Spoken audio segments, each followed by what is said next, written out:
Olá a todos, dando sequência ao nosso estudo, nós já mostramos para vocês democracia, já apontei para vocês o que eu entendo de sinais dentro dela, e dando continuidade a este estudo, hoje nós vamos falar sobre democracia direta, semidireta e representativa. A democracia direta se qualifica como democracia, é um sistema político em que os cidadãos elegíveis fazem parte das tomadas de decisões de forma direta, ou seja, sem nenhum intermediário. Tá? O cidadão eleitoral, participa da criação de leis ordinárias e emendas constitucionais. Tenho que lembrar que hoje, devido ao número exacerbado de pessoas, de cidadãos, não há como eu fazer uma democracia direta, salvo em algumas pequenas localidades. O exemplo dado que nós encontramos nos livros são nos cantões da Suíça, tá bom? E não posso esquecer que a democracia é uma garantia de direitos fundamentais. Então, se eu deixar a população, se eu deixar o cidadão eleitoral fazer a escolha, ele pode, inclusive, modificar um direito fundamental dele. Então, seria perfeitamente plausível, tá? Perfeitamente aceitável, tá? Desde que aprovado nas regras estabelecidas para aquela localidade. Eu tenho alguns problemas na chamada democracia direta. Primeiro, só cabe para pequenas localidades. Para grandes localidades não tem como eu reunir pessoas num agro, não há como eu fazer essa eleição. Tá? Segundo, é necessário que todos tenham conhecimento prévio do que está sendo votado. Então, todos devem conhecer exatamente a matéria, para que possam expressar o seu voto favorável, contrário ou qualquer outra discussão. E terceiro, a dificuldade que você vai encontrar ao analisar situações técnicas e situações jurídicas. Então, nós não temos, nós que eu falo, muitos eleitores não têm um conhecimento técnico, por exemplo, de uma obra de engenharia, como seria, e nem uma questão de conhecimento jurídico mais profundo, saber se aquilo teria ou não enquadramento dentro dos ordenamentos impostos naquela cidade ou naquele estado na qual vai ser feito. Tá? Aí eu parto para a chamada democracia semidireta. Nós enumeramos 5 possibilidades da democracia semidireta: o referendo, o plebiscito, a iniciativa popular, o veto popular e o recall. Tá? Dessas 5, já vou me adiantar, 2 nós não temos previsão no direito brasileiro, que é o veto popular e o recall. Mas mesmo assim nós vamos falar que a gente vai fazer uma discussão sobre o recall dentro da matéria de hoje. Tá? Então, o primeiro que vem é o referendo. Tá? O que é o referendo? É uma consulta à opinião pública para a introdução de uma emenda constitucional ou de uma lei ordinária. É de interesse público relevante. Tá? Vamos gravar bem. O referendo vem depois de uma tomada de decisão das casas legislativas. Então eu vou referendar, eu vou dizer se aquilo está certo, se aquilo está errado, se vai ou não entrar em vigor. Eu tomei o cuidado de colocar para vocês que aqui no Brasil nós já tivemos referendos e já tivemos plebiscitos. Com relação ao referendo, tá, nós já tivemos em 23 de outubro de 2005, tá, inclusive isso foi previsto nessa legislação, um referendo sobre a proibição da comercialização de armas de fogo e munição. Esse referendo já estava previsto e tinha inclusive data marcada no próprio Estatuto do Desarmamento. Como se trata de uma matéria muito relevante e de interesse social, você ter ou não este porte de arma, foi colocado para apreciação depois da criação da lei, por isso que é referendo, tá? Se nós aceitávamos ou não a comercialização de nossas armas. Tá? Passamos para agora o plebiscito. O que é o plebiscito? É uma consulta prévia à opinião popular, ou seja, se o referendo vem posterior, o plebiscito vem antes, então o cidadão eleitoral ele vai ser consultado também de uma matéria relevante, tá? Para que a sua decisão, a decisão do cidadão eleitoral, possa dar margem, eu possa dar guarida aos nossos deputados, aos nossos legisladores, de tomar a melhor decisão para tanto daquela matéria referendada, colocada no plebiscito. No Brasil, também nós tivemos um plebiscito. Tá? Foi dia 21 de abril de 93, foi realizado o plebiscito que demandava sobre a monarquia ou a república e parlamentarismo ou presidencialismo. Essa consulta consolidou a forma e o sistema de governos atuais. Nós somos uma república e essa república ela é administrada pelo chefe do Estado e o chefe do governo, que é o chefe do executivo, que é o presidente, correto? E nós não temos o parlamento. Já há algumas colocações de que nós estamos vivendo um falso parlamento, né? Um falso parlamentarismo, né? Mas isso é uma matéria de uma discussão um pouquinho mais para frente. Iniciativa, tá? Confere a um certo número de eleitores o direito de propor uma emenda constitucional ou um projeto de lei. É a chamada iniciativa popular.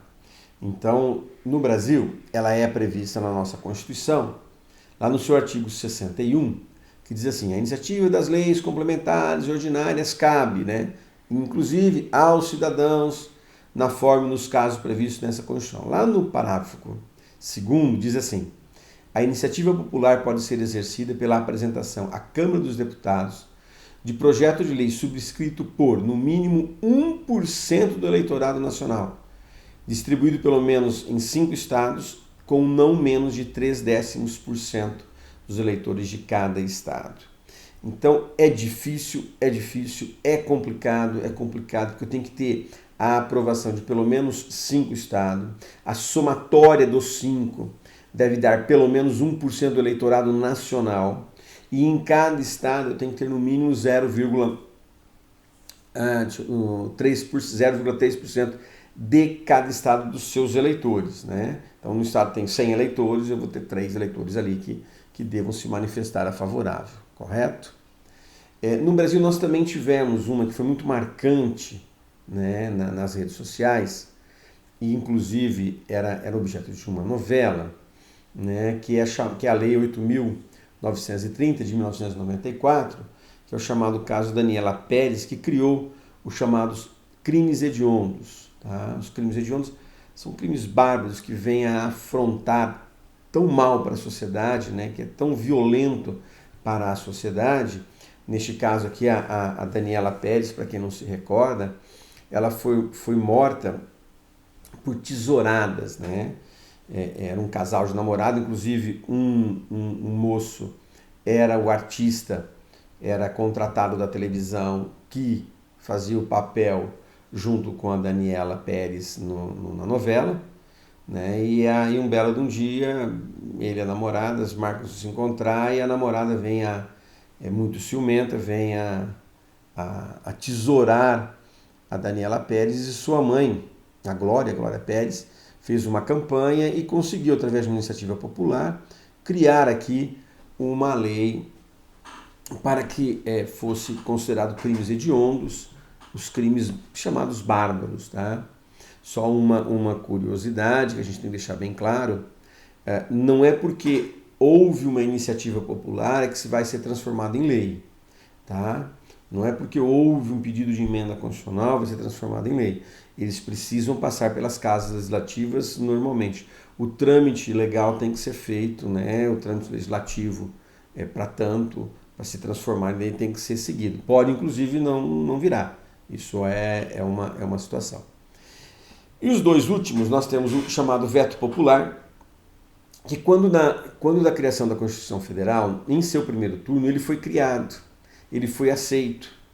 No segundo turno, quando foi para o segundo turno e definitivamente foi colocado em pauta, ele foi retirado e não consta na nossa Constituição Federal o chamado veto popular. O que é o veto popular? A melhor definição que eu achei para vocês consta lá no Paulo Bonavides, que diz o seguinte: é a faculdade que permite ao povo manifestar-se contrário a uma medida ou lei, já devidamente elaborada pelos órgãos competentes, em vias de ser posta em execução. Deixando bem claro que alguns autores falam que lembra muito o referendo, e realmente lembra, tá? Ele tem mais ou menos o mesmo trâmite do referendo. Tá? Só que neste caso, é o inverso, o referendo é se eu vou colocar, aqui não, aqui se eu vou cumprir ou não, né? Porque eu vou deixar bem claro, né, se eu quero aquela lei ou não. Né? Então, no caso nosso, no caso do Brasil, não há previsão legal para o chamado veto popular. E por último, na chamada democracia semi-direta, eu vou chamar a atenção do recall, porque a pergunta de hoje vem justamente pelo recall para vocês poderem pensar um pouco. Tá? O recall é um instrumento de participação semidireta, onde determinado número de eleitores, não satisfeito com a conduta de seu representante no poder, determina sua remoção do cargo. Você, na verdade, chama de volta o seu voto e fala, olha, eu dei, esse voto não serve mais porque essa pessoa não está conduzindo de acordo com aquilo ou está cometendo alguma ilicitude, alguma lei que venha afrontar alguma lei, tá? E também tomando cuidado do Paulo Bonavides, ele diz o seguinte, tá? Ele conceitua o recall como uma forma de revogação individual que capacita o eleitorado a destituir funcionários cujo comportamento, por qualquer motivo, não lhe esteja agradando. Eu até deixei aqui para vocês, na matéria escrita, que funcionários aqui, ele também pode ser qualificado como chefe do executivo, ele é um funcionário a nosso serviço. Então ele poderia, em tese, também ser retirado. E por último, a chamada democracia representativa, tá?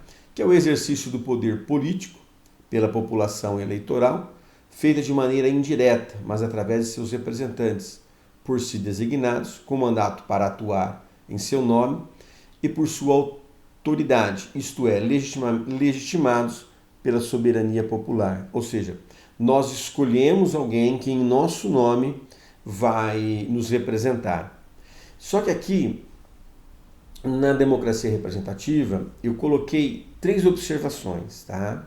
Primeira, o mandatário, aquele que recebe o voto, tá? E que está eleito, vamos deixar isso bem claro, representa a todos os eleitores, não somente aqueles nos quais ele foi eleito, ele representa a todos.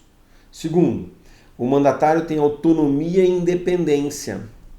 Então, essa autonomia e essa independência fazem com que eles possam escolher o melhor caminho. Obviamente que eles sempre vão olhar o caminho dos seus eleitores, na qual aquele seu grupo de eleitores seja mais forte. Então, ele obviamente vai escolher, mas ele tem a autonomia e a independência de votar, tá? E o terceiro observação, isso aqui eu deixei bem claro, eu quis deixar bem marcante para vocês, é o seguinte: o mandatário é irresponsável, não sendo obrigado a explicar os motivos de suas decisões. Há um pedido, tá? Só para a gente não se estender, mas há um pedido para que as votações sejam abertas, para que nós, eleitores, possamos saber exatamente se os nossos deputados estão votando de acordo com os nossos pensamentos, com os nossos interesses, para que possamos, numa próxima eleição, votar ou não nele. Vai depender de escolha de cada um. E a questão de hoje é o seguinte: o impeachment é uma forma de recall? Deveria ser consultado o cidadão eleitoral para a cassação de membro do executivo em qualquer esfera, tá? Então, gente, essa é a aula de hoje. Muito obrigado a todos e até a próxima.